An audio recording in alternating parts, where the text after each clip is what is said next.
सियावर रामचंद्र जी की जय। देखिए भगवान राम सीता उस कुश के और घास फूस के बिछौने में ऐसे सुशोभित हो रहे हैं जैसे मानो कामदेव मुनि का वेश धारण करके पत्नी रति और वसंत ऋतु के साथ सुशोभित हो रहा हो। इस प्रकार की वो ऐसा लग रहा था कि लखन जानकी सहित प्रभु राजत रुचि निकेत सोह मदन मुनि वेश जनु रति ऋतुराज समेत।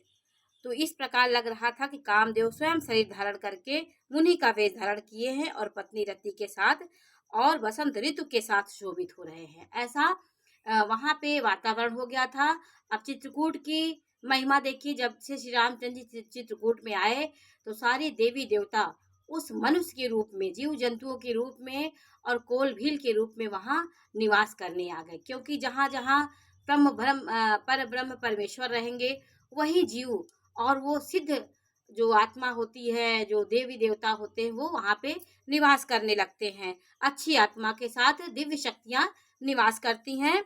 और अमर नाग किंकन ऋषिपाला चित्रकूट आए तही काला राम प्रणाम कीन सब काहू मुदित देव लही लोचन लाहू। उस समय देवता नाग किन्नर और दिक्पाल चित्रकूट में आए और श्री रामचंद्र जी ने सब किसी को प्रणाम किया।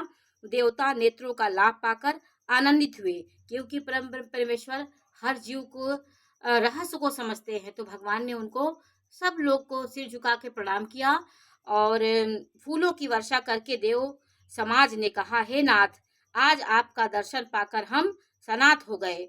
फिर विनती करके उन्होंने अपने दुख सुनाए और दुखों के नाश का आश्वासन पाकर हर्षित होकर अपने अपने स्थान को चले गए। देवताओं ने उन्हें अपना दुख सुनाया कि कैसे वो राक्षसों से और वीर राक्षसों से त्राही त्राही कर रहे हैं, कितना दुखी हैं। उन्होंने रामचंद्र जी से बताया।